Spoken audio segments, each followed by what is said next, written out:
नमस्कार, ब्रह्मांड न्यूजमध्ये आपले प्रथमतः हार्दिक स्वागत आहे। राज्य कर्मचाऱ्यांचे माहे मे देय जून 2026 वेतन अपडेट GR दिनांक 23/4/2026 रोजी निर्गमित। सेवार्थ प्रणालीतील अधिकारी आणि कर्मचारी यांची KYC पूर्ण करण्यास मुदतवाढ देण्याबाबत वित्त विभागामार्फत दिनांक 23/4/2026 रोजी महत्त्वपूर्ण शासन निर्णय निर्गमित करण्यात आलेला आहे।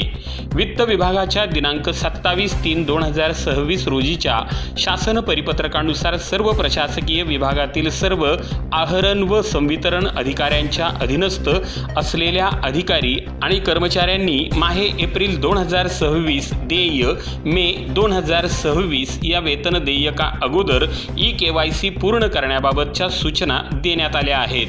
तसेच अद्यापी काही प्रशासकीय विभागामार्फत सदरची कार्यवाही पूर्ण न झाल्याचे निदर्शनास आल्यामुळे सेवार्थ प्रणालीत वेतन घेणाऱ्या सर्व आहरण व संवितरण अधिकाऱ्यांच्या अधीनस्थ असलेल्या अधिकारी आणि कर्मचाऱ्यांनी माहे मे 2026 देय जून 2026 वेतन देयका अगोदर KYC पूर्ण करण्यास मुदतवाढ देण्यात येत आहे।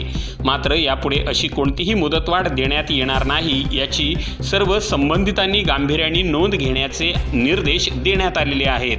तसेच सदरची मुदतवाढ ही सर्व जिल्हा परिषदा, मान्यताप्राप्त व अनुदानित अशासकीय प्राथमिक व माध्यमिक शाळा, शालेय शिक्षण विभाग इत्यादी यांना देखील लागू असणार आहेत। धन्यवाद। ब्रह्मांड न्यूज नेटवर्क, अकोले, अहिल्यानगर।